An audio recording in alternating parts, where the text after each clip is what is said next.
ஒவ்வொரு மதங்களும் ஒவ்வொரு விதமான பிரார்த்தனைகளையும் வாழ்வியல் முறைகளையும் மனித குலத்திற்கு போதனைகளாக சொல்லியுள்ளது.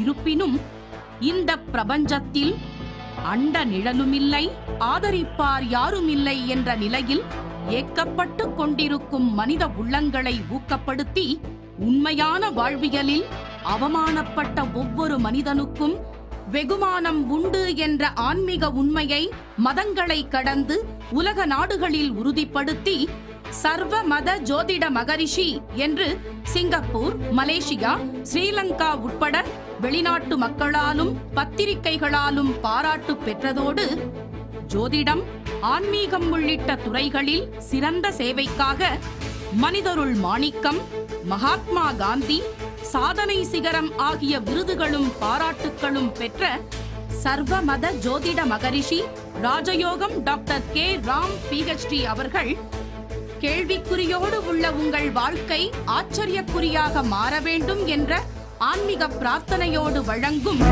ராஜயோகம்.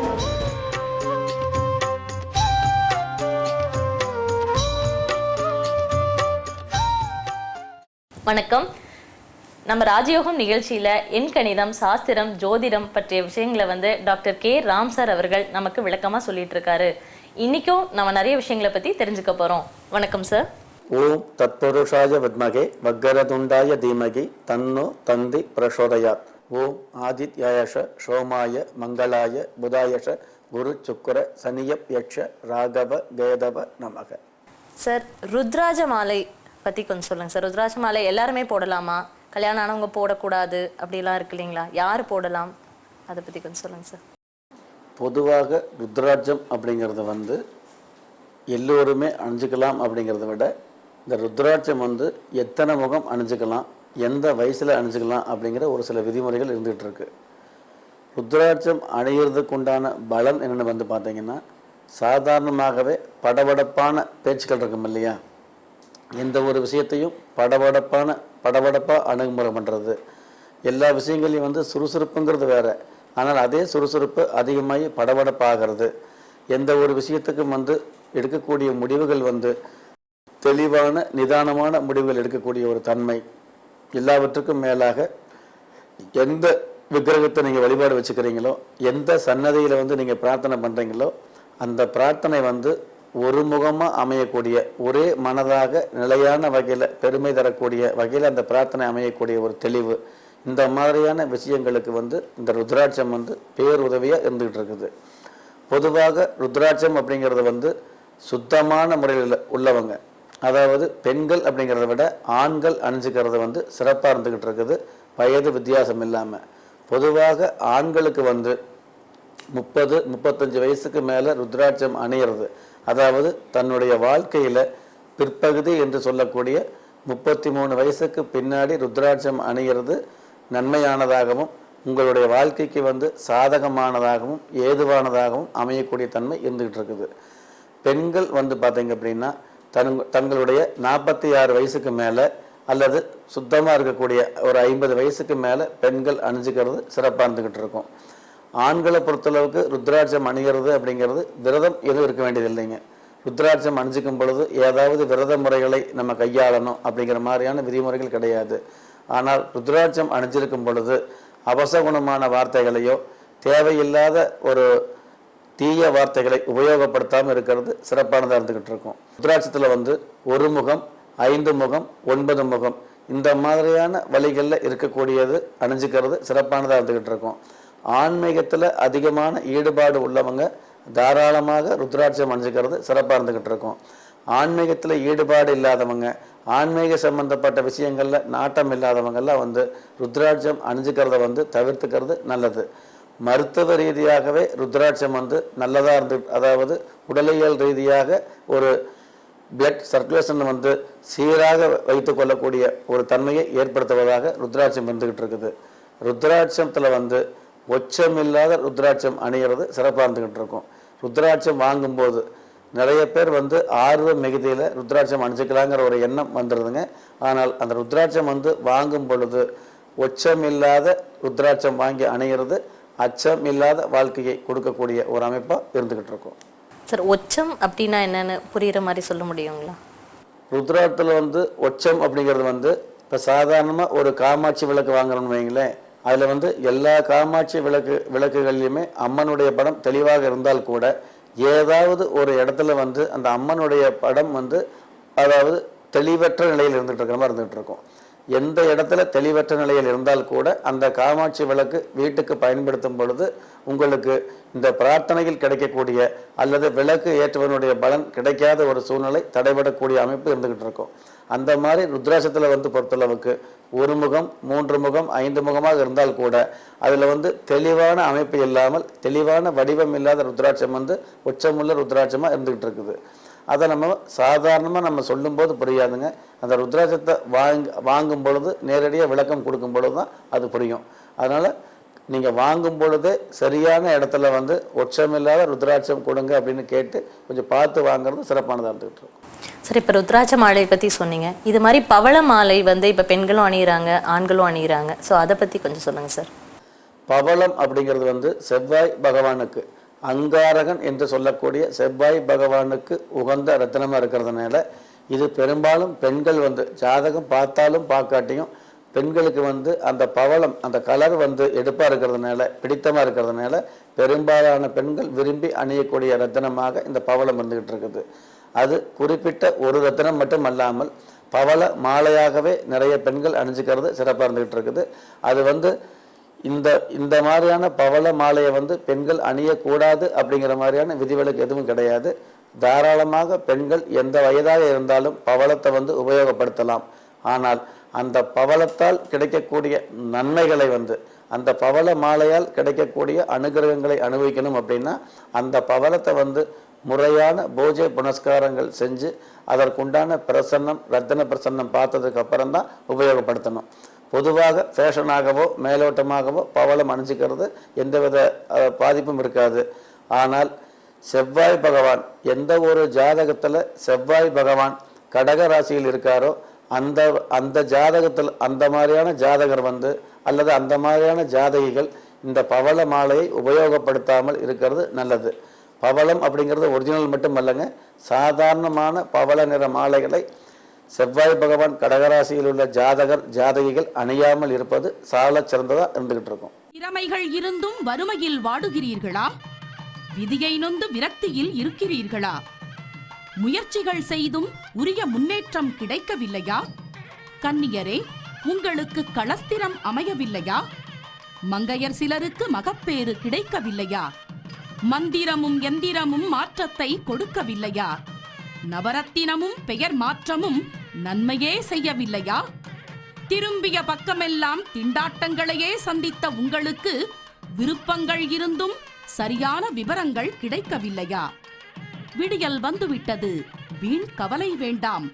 நீங்கள் வழிபட்ட தெய்வம் ஒருபோதும் உங்களை கைவிடவில்லை. ஆம், உங்களுடைய குலதெய்வ அருளால் விரக்தியில் உள்ளவர்களுக்கும் விடியல் ஏற்படுத்திய சர்வமத ஜோதிட மகரிஷி ராஜயோகம் டாக்டர் கே ராம் அவர்கள் சாணத்திற்கும் மெய்ஞானத்திற்கும் உள்ள தாத்பரியங்களை விஞ்ஞானத்தோடு விளக்கப்படுத்தி உலக அரங்கில் ஜோதிடத்தை தெளிவுபடுத்தியவர். ஜோதிடம், ஆன்மீகம் உள்ளிட்ட துறைகளில் சிறந்த சேவைக்காக மனிதருள் மாணிக்கம், மகாத்மா காந்தி, சாதனை சிகரம் ஆகிய விருதுகளும் பாராட்டுக்களும் பெற்றதோடு இறையருளும் நவக்கிரக நல்லாசியும் நல்லோர்களின் வாழ்த்துக்களும் கிடைக்கப் பெற்ற சர்வமத ஜோதிட மகரிஷி ராஜயோகம் டாக்டர் கே ராம் PhD அவர்களை சந்திக்க நீங்கள் முன்பதிவு செய்ய வேண்டிய அலைபேசி எண்கள் 9940431377 மற்றும் 9677276129. தொலைபேசி எண் 0442484918. சிங்கப்பூர், மலேசியா, ஸ்ரீலங்கா மற்றும் வெளிநாடுகளில் உள்ளவர்கள் தொடர்பு கொள்ள +91 99529 9118. Email, website. இப்போ ருத்ராட்சம், பவளம், அடுத்து முத்து மாலை பற்றியும் சொல்லுங்கள் சார். இப்போ முத்து மாலை வந்து எல்லாரும் ஃபேஷனாகவும் போட்டுக்கிறாங்க, பட் அதுக்குன்னு உரிய நன்மைகள் இருக்கும் இல்லைங்களா? முத்து மாலை முத்து அப்படிங்கிறது வந்து பொதுவாக உடலியல் ரீதியாக மருத்துவ சொத்தாக இருந்துகிட்டு இருக்குது. யாராக இருந்தாலும் எந்த ராசியை சேர்ந்தவராக இருந்தாலும் முத்து அணியும் பொழுது பொதுவாக அந்த முத்து உடலியல் ரீதியாக உஷ்ண தணிப்பு, உங்கள் உடலியல் ரீதியாக இருக்கக்கூடிய உஷ்ணங்களை தணித்து ஓரளவு குளிர்ச்சியை ஏற்படுத்தக்கூடியது. உடலியல் ரீதியாக இருக்கக்கூடிய உஷ்ணத்தை வந்து அவ்வப்போது அளவான வகையில் வெளியேற்றி உடம்பில் உள்ள உஷ்ணத்தை வந்து தணிக்கைப்படுத்தக்கூடிய அமைப்பில் இந்த முத்து இருந்துக்கிட்டு இருக்குதுங்க. உதாரணமாக வந்து பார்த்தீங்கன்னா ராமேஸ்வரத்தில் இருக்கக்கூடிய அந்த விக்கிரக சன்னதியில் வந்து பார்த்தீங்கன்னா ஒரிஜினல் முத்து, உண்மையான ஒரிஜினல் முத்து வந்து அங்கே வச்சிருக்கிறதுனால அந்த முத்து எந்தவித ஏசியும் போடாமல் அந்த கோயிலுக்குள்ளே நீங்கள் உள்ளே போகும் பொழுதே வந்து பார்த்தீங்கன்னா அவ்வளோ ஒரு குளிர்ச்சியை கொடுத்துக்கிட்டு இருக்கோம். அந்த மாதிரியான குளிர்ச்சியையும் இதமான மன மகிழ்ச்சியையும் ஓரளவு உடலியல் ரீதியாக ஏற்படுத்தக்கூடிய அமைப்பு இந்த முத்துக்கு இருந்துகிட்டு இருக்குது. முத்து ரத்தினத்தை வந்து யாராக இருந்தாலும் அனுபவிக்கலாங்க. விருச்சிக ராசியை தவிர்த்து மற்ற ராசிக்காரர்கள் யாராக இருந்தாலும் முத்து ரத்தினத்தை வந்து அணிஞ்சு பயன்படுத்தலாம். இந்த முத்து ரத்தினம் மருத்துவ ரீதியாக உடலியல் ரீதியாக உங்களுடைய உஷ்ண சம்பந்தப்பட்ட விஷயங்கள் ஓரளவு தணிக்கைப்படுத்தக்கூடிய விஷயமாக முத்து இருந்துகிட்டு இருக்குது.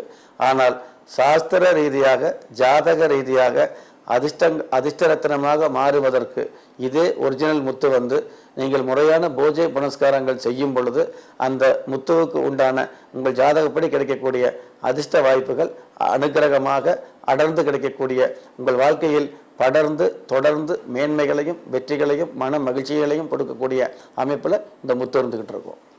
சார், ஸ்படிக மாலை பற்றியும் சொல்லுங்களேன் சார். இப்போ எல்லா கோயில்லையுமே விற்கிறாங்க ஸ்படிக மாலை. ஸோ அதை பற்றியும் கொஞ்சம் சொல்லுங்கள் சார். இந்த முத்து மாலை எந்த மாதிரி உஷ்ண தணிப்புகளை ஏற்படுத்தி கொடுக்குதோ அதே மாதிரி உங்களுடைய உடலியல் ரீதியாக இருக்கக்கூடிய இரத்த ஓட்டத்தை சீரான அளவில் சீர்படுத்தக்கூடிய தன்மை இந்த பவள மாலைக்கு, அதாவது இந்த ஸ்படிக மாலைக்கு இருந்துகிட்டு இருக்குது. ஸ்படிக மாலையை வந்து யாரா இருந்தாலும் உபயோகப்படுத்தலாம். இந்த குறிப்பிட்ட ராசி அப்படிங்கிறது கணக்கு கிடையாதுங்க. ஆண் பெண் யாராக இருந்தாலும் உபயோகப்படுத்தலாம். வார்த்தைகளில் படபடப்பு உள்ளவங்க, உடலியல் ரீதியாக உஷ்ண சம்பந்தப்பட்ட உஷ்ண பாதிப்பு உள்ளவங்கெல்லாம் வந்து இந்த மாதிரியான எந்த ராசியை சேர்ந்தவர்களாக இருந்தாலும் சரி, அவங்க வந்து இந்த மாதிரியான ஸ்படிக மாலையை உபயோகப்படுத்தும் பொழுது இந்த முத்துவுக்கு உண்டான ஓரளவு மன சீரோட்டத்தையும் சீரான மன ஓட்டத்தையும் சீரான அதாவது இதமான மனம் குளிர்ச்சி இந்த முத்து உபயோகப்படுத்தும் பொழுது எந்த மாதிரியான தன்மைகள் கிடைக்குதோ அதே மாதிரி ஸ்படிகமும் உண்மையான ஸ்படிகம்ங்கிறது வந்து பார்த்தீங்க அப்படின்னா சாதாரண கையில் வாங்கி பார்க்கும் பொழுது உள்ளங்கையில் வந்து அந்த குளிர்ச்சியான தன்மையை கொடுத்துக்கிட்டு இருக்கும். அந்த மாதிரி எந்தவித பாதிப்பும் இல்லாமல் எதிர்விளைவுகள் இல்லாத உடல் குளிர்ச்சி உடல் உஷ்ணத்தை தணித்து குளிர்ச்சியை ஏற்படுத்தக்கூடிய அமைப்பில் ஸ்படிகம் இருந்துகிட்டு இருக்குது. இது மருத்துவ குணம் நிறைந்ததாகவும் ஸ்படிகம் இருந்துகிட்டு இருக்குது. கோயிலில் வந்து பிரார்த்தனை சம்பந்தப்பட்ட நேரங்களில் மட்டும் நிறைய இடங்களில் வந்து பார்த்தீங்க அப்படின்னா இந்த பிரார்த்தனை பண்ணும் பொழுது மட்டும் ஸ்படிக மாலையை உபயோகப்படுத்தி பிரார்த்தனை பண்ணக்கூடிய வழக்கம் இருந்துகிட்டு இருக்குது. அந்த மாதிரியான ஒரு சூழ்நிலைகளில் கூட, அதாவது அவ்வப்போது பிரார்த்தனை பண்ணக்கூடிய நேரங்களில் மட்டும் ஸ்படிக மாலையை பயன்படுத்திக்கிறது. அதுவும் உங்களுடைய பிரார்த்தனையை வந்து உறுதிபட தெளிவுபட பண்ணக்கூடிய ஒரு அமைப்புக்கு ஏதுவாக இருந்துகிட்டு இருக்கும். சார், நிறைஞ்ச அமாவாசை அதில் வந்து நல்ல காரியங்கள் செய்யலாம் அப்படின்னு சொல்கிறாங்கல்ல சார். நிறைஞ்ச அமாவாசைன்றது இருட்டு தானே, அப்போது நல்ல காரியங்கள் செய்யலாம்னு சொல்கிறீங்களா? பொதுவாக அமாவாசை திதியில் வந்து பார்த்தீங்க அப்படின்னா எந்த ஒரு நல்ல காரியமாக இருந்தாலும் அமாவாசை திதியில் செய்யலாம் அப்படிங்கிற விஷயத்தை சாஸ்திரம் சொல்லியிருக்கு. மற்ற எந்த நாளாக இருந்தாலும் நல்ல நேரம் பார்த்து, அதாவது ராகு காலம், யமகண்டம், நல்ல நேரம், இந்த மாதிரியான விஷயங்களை வந்து கவனித்து தான் ஒரு காரியத்தை ஆரம்பிக்கணும் அப்படிங்கிற விஷயம் இருந்துகிட்டு இருக்குது. ஆனால் அமாவாசை நாள் அன்றைக்கி வந்து பார்த்தீங்கன்னா இந்த மாதிரியான ராகு காலம், யமகண்டம் எதுவுமே பார்க்க வேண்டியது இல்லைங்க. அதாவது 24 மணி நேரமும் நல்ல நேரம் அப்படிங்கிற விஷயத்தை சாஸ்திரம் சொல்லியிருக்குது. அதனால தான் உங்களுடைய கேள்வியில் கேட்ட மாதிரி அமாவாசையை வந்து நிறைஞ்ச அமாவாசைன்னு சொல்கிறாங்க. அதாவது இந்த மாதிரி குறைகளெல்லாம் எதுவுமே இல்லாத நாளாக நிறைந்த நாளாக இருக்கிறதுனால தான் அமாவாசையை வந்து நிறைஞ்ச அமாவாசையாக சாஸ்திரம் சொல்லி வச்சுருக்குது. அமாவாசை அன்னைக்கு கண்டிப்பாக நல்ல காரியங்கள் நிறைய செஞ்சுக்கிட்டு இருக்கலாங்க. நல்ல காரியங்களுக்கு உண்டான பலன் அமாவாசையில் நிச்சயமாக கிடைக்கும். நிறைஞ்ச அமாவாசைன்னு சொல்லக்கூடிய காரணம் இதுதான். அப்போது இந்த அமாவாசை திதிகளில் வந்து பண்ணக்கூடிய காரியங்களுக்கு பலன் அதிகமாக கிடைக்குதுன்னு வந்து பார்த்தீங்கன்னா, அமாவாசைக்கு அடுத்து தொடர்ந்து வரக்கூடிய நாட்கள் எல்லாமே வந்து பார்த்தீங்கன்னா வளர்பிறையாக இருந்துக்கிட்டு இருக்கிறதுனால அமாவாசை அன்னைக்கு ஆரம்பிக்கக்கூடிய காரியங்கள் எல்லாமே சிறப்பானதாக இருந்துக்கிட்டு இருக்கும். குறிப்பாக தை அமாவாசை, ஆடி அமாவாசை, இந்த மாதிரியான மாதங்களில் வரக்கூடிய அமாவாசைகள் சிறப்பு நிறைந்த அமாவாசைகளாக இருந்துக்கிட்டு இருக்குது. எல்லாத்துக்கும் மேலே நீங்கள் ஜனனமான மாதம் வந்து தமிழ் மாதத்தில் எந்த மாதத்தில் ஜனனமானீங்களோ அந்த மாதத்தில் வரக்கூடிய அமாவாசை உங்களுக்கு சிறப்புகள் நிறைந்ததாகவும் உங்களுக்கு சாதகங்களை அதிகமாக அள்ளி கொடுக்கக்கூடிய அமாவாசையாகவும் இருந்துக்கிட்டு இருக்கும். அமாவாசை திதிகளில் பண்ணக்கூடிய பூஜைகள், முக்கியமான பூஜைகளை வந்து இந்த நிறைஞ்ச அமாவாசை அன்னைக்கு பண்ணும் பொழுது அந்த பூஜைக்கு உண்டான பலன்கள் கிடைச்சிக்கிட்டு இருக்குது. அமாவாசை திதி அன்னைக்கு கொடுக்கக்கூடிய திதிகள், அமாவாசை அன்னைக்கு பண்ணக்கூடிய தானங்களுக்கு சிறப்புகள் அதிகமாக இருந்துக்கிட்டு இருக்குது. எந்த மாதிரியான சிறப்புகள் அப்படின்னு பார்த்தீங்கன்னா, சாதாரணமாக ஒரு நாளில் வந்து யாரோ ஒரு நபருக்கு நீங்கள் அன்னதானம் வாங்கி கொடுத்தாலோ வஸ்திரதானம் வாங்கி கொடுத்தாலோ அவர் வந்து மனசார நீங்கள் நல்லா இருக்கணும் அப்படிங்கிற வார்த்தையை சொன்னார் அப்படின்னா அந்த வார்த்தைகள் நமக்கு வந்து ஒரு நல்ல வாக்காக நல்ல வாழ்த்தா அமைஞ்சிருது.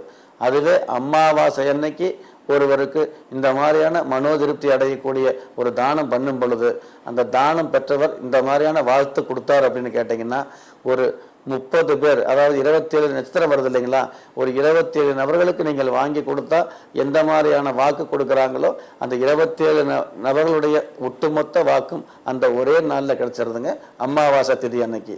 ரெண்டாவது, அமாவாசை திதி அன்னைக்கு யாராவது ஒருவர் வாழ்த்து கொடுத்தாங்க அப்படின்னாலோ வாக்கு கொடுத்தாங்க அப்படின்னாலோ அந்த வாக்கு வந்து எந்த மாதிரியான வாழ்த்து கொடுக்குறாங்களோ அந்த வாழ்த்துக்கு வந்து அப்படியே ஆகட்டும் அப்படிங்கிற ஒரு விஷயத்தை நம்ம வீட்டில் இருக்கக்கூடிய, அதாவது இஷ்ட தேவதைகளும் துஷ்ட தேவதைகளும் ஆமா போடுங்க. பொதுவாகவே வீட்டில் வந்து கெட்ட வார்த்தைகள் பேசக்கூடாது, துஷ்ட வார்த்தைகளை பேசக்கூடாது. அந்த மாதிரியான வார்த்தைகளை உபயோகப்படுத்தும் பொழுது இந்த துஷ்ட தேவதைகள் வந்து அப்படியே ஆகட்டும்னு சொல்லும் பொழுது அந்த துஷ்டம் வந்து அந்த கெட்ட வார்த்தைகள் வந்து நம்முடைய வாழ்க்கையில் வந்து பலிதமாகக்கூடிய அமைப்பு ஏற்பட்டுரும் அப்படின்னு பெரியவங்க சொல்றதை கேள்விப்பட்டிருப்பீங்க. மற்ற நாட்களில் வந்து இந்த மாதிரியான வார்த்தைகளுக்கு வந்து இஷ்ட தேவதைகளோ துஷ்ட தேவதைகளோ ஆமாம் அப்படியே ஆகட்டும்னு சொல்றதை விட இந்த அமாவாசை அஷ்டமி திதிகளில் வந்து பார்த்தீங்க அப்படின்னா நீங்கள் செய்யக்கூடிய எந்த ஒரு நல்ல காரியத்திற்கும் இந்த மாதிரி அப்படியே ஆகட்டும் அப்படிங்கிற வார்த்தை வந்து அதிகமான ஒரு வாழ்த்தா வந்துடும். அதனால அமாவாசை அப்படிங்கிறது நிறைந்த நாளாகத்தான் நம்முடைய சாஸ்திரம் நமக்கு ஜோதிட சாஸ்திரம் சொல்லி வைக்கப்பட்டிருக்குது. அமாவாசை அன்னைக்கு பிறக்கிற குழந்தைகள் கூட வந்து பார்த்தீங்க அப்படின்னா எந்த ஒரு விஷயத்தையும், அதாவது ஒரு விஷயத்தை ஆக்கப்பூர்வமாக ஆக்கணும்னு நினச்சா ஆக்கி காட்டக்கூடிய தன்மை இருந்துக்கிட்டு இருக்கும். அதே விஷயத்தை அழிச்சு காட்டணும் அப்படின்னாலும் அழிச்சு காட்டக்கூடிய தன்மை அந்த குழந்தைக்கு அதிகமாக இருந்துக்கிட்டு இருக்கும். ஒரு விஷயத்தை மறைச்சு செய்யணும் அப்படிங்கிற மாதிரி நினைச்சதுன்னு வைங்க, அந்த குழந்தை அந்த விஷயத்தை மறைச்சே செய்யக்கூடிய ஒரு பக்குவம், யாருக்கும் தெரியாமல் அந்த விஷயத்தை மறைச்சு காட்டக்கூடிய ஒரு பக்குவம் அமாவாசை என்று பிறந்த குழந்தைகளுக்கு நிச்சயமா இருந்துகிட்டு இருக்கும். ஒரு சில பேர் பேசக்கூடிய வார்த்தைகள் வந்து பொய் அப்படிங்கிற விஷயத்தை முகத்தை பார்த்தாலே தெரிஞ்சுக்கலாங்க. அமாவாசை அன்னைக்கு பிறந்த குழந்தைகள் ஒரு விஷயத்தை பொய்யா பேசணும் அப்படின்னு நினைச்சது அப்படின்னா மெய்யான விஷயத்தை கூட பொய்யாக பேசக்கூடிய ஒரு தன்மை, அதுக்குண்டான சூழ்நிலை, அதற்குண்டான வசிய சக்தி நிச்சயமாக அதிகமா இருந்துகிட்டு இருக்குது. நீங்கள் எந்த தேதியில் பிறந்தவராக இருந்தாலும், எந்த ராசியில் பிறந்தவராக இருந்தாலும், எந்த நட்சத்திரத்தில் பிறந்தவராக இருந்தாலும், எந்த லக்னத்தில் பிறந்தவராக இருந்தாலும், ஏன் எந்த மதத்தை சார்ந்தவராக இருந்தாலும் நல்ல நேரமும் நன்மையான காலமும் ஜாதகத்தில் இருப்பது சத்தியமான உண்மை. ஆம், பிரபஞ்சத்தில் உங்களுக்காக விதிக்கப்பட்டுள்ள சுப பாக்கியங்களை உங்களுடைய ஜாதகம், கைரேகை, எண் கணிதம், பிறந்த தேதி மற்றும் பிரசன்ன சாஸ்திரப்படி ஆய்வு செய்து கடவுளின் பேரருளால் கரு உருவான கால ஜோதிடத்தை கண்டுணர்ந்து அஸ்ட்ரோபயோரித சூட்சுமப்படி அதிர்ஷ்ட தேவதைகளின் அனுகிரகத்தோடு குலதெய்வ பூஜையும் நவக்கிரக ஆசியும் பஞ்சபூத பாக்கியமும் ஆதிக்கமாக பெற்ற அதிர்ஷ்ட ரத்தினத்தை ஆன்மீகத்தோடு வழங்கும் ஒரே ஸ்தாபனம் எஸ்ஆர்ஜே ஜெம்ஸ் ஜுவல்லர்ஸ். விஞ்ஞானத்திற்கும் மெய்ஞானத்திற்கும் விளக்கம் கொடுத்து ஜோதிடம், ஆன்மீகம் உள்ளிட்ட துறைகளில் சிறந்த சேவைக்காக மனிதருள் மாணிக்கம், மகாத்மா காந்தி, சாதனை சிகரம் ஆகிய விருதுகளும் பாராட்டுக்களும் பெற்ற சர்வமத ஜோதிட மகரிஷி ராஜயோகம் டாக்டர் கே ராம் அவர்களின் மேற்பார்வையில் இயங்குகிறது. திக்கற்ற யாவரும் ஒப்பற்ற பயன்பெற SRJ ஜெம்ஸ் ஜுவல்லர்ஸ் எண் 139, பன்னா பிளாசா, ஆற்காடு ரோடு, கோடம்பாக்கம், சென்னை 6,24,000. அலைபேசி எண்கள் 9940431377, 9677276129. தொலைபேசி எண் 0424849187. சிங்கப்பூர், மலேசியா, ஸ்ரீலங்கா மற்றும் வெளிநாடுகளில் உள்ளவர்கள் தொடர்பு கொள்ள +91 99529 9118. Email srjgem@gmail.com. Website www.srjgemsastronumero.com. ஒரு பழமொழி சொல்லுவாங்க இல்லையா, கிராமப்புறங்களில் பொய்ய பொருந்த பேசணும்னா நிஜம் நின்றுகிட்ட முடிக்கும்னு சொல்லுவாங்க. அந்த மாதிரி நின்றுகிட்ட முடிக்கக்கூடிய ஒரு அமைப்பு வந்து அமாவாசை அன்னைக்கு பிறக்கக்கூடிய, அமாவாசை அன்னைக்கு ஜனனமாகக்கூடிய குழந்தைகளுடைய ஜாதகத்தில் அதிகமாக இருந்துக்கிட்டு இருக்கோம். அதனால் இந்த அமாவாசை வந்து எந்த விஷயங்களிலுமே அமாவாசை அன்னைக்கு பிறக்கிற குழந்தைகள் வந்து பொய் அதிகமாக பேசுமா, உண்மை அதிகமாக பேசுமா, நன்மையான வழிகளில் தன்னை ஈடுபடுத்திக்க முடியுமா, இல்லை தீய வழிகளில் தன்னை ஆட்படுத்திக்குமா அப்படிங்கிற விஷயங்களை எல்லாம் அதே அமாவாசை அன்னைக்கு பிறந்த குழந்தையுடைய ஜனனகால ஜாதகத்தில் இருக்கக்கூடிய சுப கிரகங்களுடைய ஆதிக்கம், பாப கிரகங்களுடைய ஆதிக்கத்தை வச்சு நாம் தெரிஞ்சுக்க முடியும். அதனால் இந்த அமாவாசையை பொறுத்தளவுக்கு எந்த ஒரு விஷயத்துக்கும் நன்மையானதாகவும் சுபங்கள் நிறைந்த நாளாகத்தான் இருந்துகிட்டு இருக்குது. நிறைய பேர்த்துக்கு அமாவாசையை பொறுத்தளவுக்கு ஐயப்பாடு என்ற சந்தேகம் வந்துகிட்டு தான் இருக்குது. அமாவாசை அன்றைக்கு நாள் நல்ல நாளா, அமாவாசை புதிதாக ஏதாவது தொழில் ஆரம்பிக்கலாமா, அமாவாசை என்று சுபகாரியங்கள் செய்யலாமா அப்படின்னு. சந்திர பகவானுடைய ஆதிக்கம் குறைந்த நாளாக அமாவாசை இருந்தால் கூட அதே அமாவாசை பகல் முழுவதும் ராஜகிரகமாக விளங்கக்கூடிய சூரிய பகவானுடைய ஆதிக்கம் இருக்கிறதுனால மற்ற முன்னோர்களுடைய சாபங்கள், உங்களுடைய வம்சாவளியில் வாழ்ந்து முடிந்த பெரியோர்களுடைய ஆசீர்வாதமும் அனுகிரகமும் நிறைந்த நாட்களாக அமாவாசை நாள் இருந்துகிட்டு இருக்குது. அதனால அமாவாசை அன்று ஐயம் இல்லாமல் எந்த ஒரு நல்ல காரியத்தையும் நிச்சயமா செய்யலாங்க. புதிதாக ஏதாவது பூஜை புனஸ்காரங்கள் செய்ய வேண்டியது இருந்தாலும் சரி, கெட்ட விஷயங்களுக்கு உண்டான விஷயங்களை தள்ளி வைக்கிறதுக்காக ஒரு புதிதாக பூஜை ஆரம்பிக்கிறதா இருந்தாலும் சரி, பரிகார பூஜைகள் ஆரம்பிக்கிறதா இருந்ததுன்னா, நல்ல விஷயங்களுக்கு உண்டான பூஜைகள் அப்படிங்கிறத விட பரிகார விஷயங்களுக்கு உண்டான பூஜை புனஸ்காரங்களை அமாவாசை என்று ஆரம்பித்தோம் அப்படின்னா அந்த பூஜை புனஸ்காரங்கள் மூலமாக, அந்த பரிகாரத்தின் மூலமாக சதிகார சம்பந்தப்பட்ட எல்லா விஷயங்களுமே இந்த மண்ணில் புதைக்கப்பட்டு நல்ல விஷயங்கள் மட்டுமே நடந்தேறக்கூடிய அமைப்பை அற்புதமாக கொடுக்கக்கூடிய திதியாக அமாவாசை இருந்துகிட்டு இருக்குது. எப்படிப்பட்ட விதியை கூட ஒரு சில திதிகள் மாற்றி அமைக்கும்ங்கிற ஒரு வாசகத்தை நம்முடைய ஜோதிட சாஸ்திரம் சொல்லி வச்சிருக்கு இல்லையா, அந்த வாசகம் வந்து இந்த அஷ்டமி திதி அமாவாசை திதிகளுக்கு நிச்சயமாக பொருந்தி வருது அப்படிங்கிற விஷயத்தை கச்சிதமாக உணர்ந்து உங்களுடைய வாழ்க்கையில் இந்த அமாவாசை திதியை உண்டான நல்ல காரியங்களை செய்து நல்ல முன்னேற்றம் அடையலாம் அப்படிங்கிற விஷயத்தை நம்ம தெளிவாக சொல்ல கடமைப்பட்டிருக்கிறோம். சார், அமாவாசை பற்றி ரொம்ப அழகா சொன்னீங்க சார். இப்போ அமாவாசை வளர்பிறையில் அந்த 4வது நாள் வந்து நிலாவை பார்க்கக்கூடாது, துணியில பார்க்கக்கூடாது அப்படின்லாம் சொல்லுவாங்க. அதை பற்றி கொஞ்சம் விளக்கமாக சொல்லுங்க சார். அமாவாசைக்கு அடுத்து பிரதம திதி, அதற்கடுத்து 3வது நாள் வரக்கூடிய அந்த 3ஆம் பிறையை வந்து எல்லோருமே பார்க்கலாம். அமாவாசைக்கு அடுத்து 3வது நாள் வரக்கூடிய 3ஆம் பிறையில் நீங்கள் கண் விழிச்சிங்க அப்படின்னாலோ, 3ஆம் பிறையை நீங்கள் பார்க்க நேரிட்டது அப்படின்னாலோ அந்த மாதம் முழுவதும் மன மகிழ்ச்சியை கொடுக்கக்கூடிய நல்ல விதமான நல்ல செயல்கள் உங்களை நாடி வரக்கூடிய அமைப்பு இருக்கிறதா நீங்கள் சங்கேதமாக உணர்ந்துக்கலாங்க. அதுவே 4ஆம் பிறை என்று சொல்லக்கூடிய, அதாவது 3ஆம் பிறைக்கு அடுத்து வரக்கூடிய 4ஆம் பிறை என்று நீங்கள் அந்த பிறையை பார்க்கக்கூடிய அமைப்பு ஏற்பட்டது அப்படின்னா அடுத்த அமாவாசை வர வரைக்கும் வந்து பார்த்தீங்கன்னா தொடர்ந்து 27 நாட்களுக்கு வந்து 4ஆம் பிறையை பார்த்தவர்களுக்கு நாய்படாத பாடுன்னு சொல்லுவாங்க. எந்த மாதிரி அப்படின்னு கேட்டிங்கன்னா, எந்த ஒரு விஷயத்தை எடுத்துக்கிட்டாலும் தடங்கள் ஏற்பட்டுக்கிட்டு இருக்கும். அதற்காக 4ஆம் பிறையை பார்த்ததுனால எந்த ஒரு நல்ல காரியமும் நடக்காதுன்னு எடுத்துக்க வேண்டாங்க. நடக்க வேண்டிய நல்ல காரியங்கள் தடங்களாகி நடக்கக்கூடிய அமைப்பு இருந்துகிட்டு இருக்கும். சாதாரணமாக நடக்க வேண்டிய எந்த ஒரு காரியமும் தடங்கள் ஏற்பட்டு தாமதம் ஏற்பட்டு தான் நடக்கும். இன்னைக்கு முடிய வேண்டிய காரியம் இன்னைக்கே முடியாமல் ஒரு நாள் தள்ளி முடியும். எந்த ஒரு சின்ன வேலையாக இருந்தால் கூட அந்த சிறு வேலைகளுக்கு கூட கடுமையான முயற்சிகளை எடுக்கக்கூடிய ஒரு சூழ்நிலையை தொடர்ந்து 27 நாட்களுக்கு கொடுத்துக்கிட்டு இருக்கோம். அதனால் இந்த 4ஆம் பிறை அப்படிங்கிறது நாம் விரும்பினாலும் விரும்பாவிட்டாலும் திடீர்னு பார்க்கக்கூடிய அமைப்பு இருந்தது அப்படின்னா அதற்கு கவனமாக அந்த மாதம் முழுவதும் கவனமாக நீங்கள் எடுக்கக்கூடிய முயற்சிகளில் கொஞ்சம் உறுதியாக கவனமாக செயல்படணும் அப்படிங்கிறதுக்காகத்தான். தெரிஞ்சோ தெரியாமலோ 4ஆம் பிறையை பார்த்துட்டோம் அப்படிங்கிறதுக்காக அந்த மாதம் முழுவதும் எந்த காரியமுமே நடக்காது அப்படிங்கிற மாதிரி மனசை விட்டுற வேண்டாங்க. நீங்கள் அந்த மாதம் முழுவதும் நடக்க வேண்டிய காரியங்கள் எல்லாமே சிறிது தடங்கள் ஏற்படும் அப்படிங்கிற விஷயத்தை நீங்கள் உணர்ந்துக்கலாம். அதைத்தான் சாஸ்திரம் சொல்லியிருக்குது. அதனால எந்த பிறையாக இருந்தாலும் அந்த பிறைகள் மூலமாக அந்த முறைகள் மூலமாக ஒரு சில விஷயங்களை நீங்கள் முன்கூட்டியே ஒரு அறிகுறியாக தெரிஞ்சுக்கிறீங்க அப்படிங்கிறது தான் உண்மையான விஷயம். இப்போ சொன்ன விஷயங்கள் எல்லாமே கண்டிப்பாக எல்லாருக்குமே உபயோகமாக இருந்திருக்கும் நம்புகிறோம். நாங்கள் அடுத்த நிகழ்ச்சியில் சந்திக்கலாம். நன்றி, வணக்கம். நவ கிரகங்களின் அனுகிரகமும் 5 பஞ்சபூதங்களின் ஆசீர்வாதமும் அனைவருக்கும் கிடைப்பதற்குண்டான பிரார்த்தனையோடும் வாழ்த்துக்களோடும் நன்றி. சர்வ மத ஜோதிட மகரிஷி ராஜயோகம் டாக்டர் கே ராம் PhD அவர்களை நேரில் சந்திக்க முன்பதிவிற்கு தொடர்பு கொள்ள வேண்டிய முகவரி SRJ ஜெம்ஸ் ஜுவல்லர்ஸ், எண் 139, பன்னா plaza, Arcot road, Kodambakkam, Chennai 6,24,000.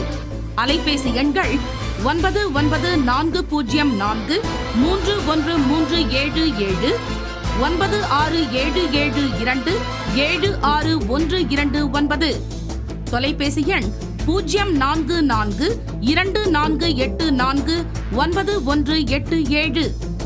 Singapore, Malaysia, Sri Lanka மற்றும் வெளிநாடுகளில் உள்ளவர்கள் தொடர்பு கொள்ள +91 99529 9118.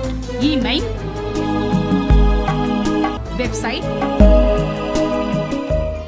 ராஜயோகம் நிகழ்ச்சியினை குறித்த உங்களது மேலான கருத்துக்களையும் ஜோதிடம் குறித்த உங்களது சந்தேகங்களையும் நீங்கள் அனுப்ப வேண்டிய முகவரி SRJ ஜெம்ஸ் ஜுவல்லர்ஸ், நம்பர் 139, பன்னா பிளாசா, ஆற்காடு ரோடு, கோடம்பாக்கம், சென்னை 24. இமெயிலில் தொடர்பு கொள்ள srjgem@gmail.com, info@drkramsrj.com.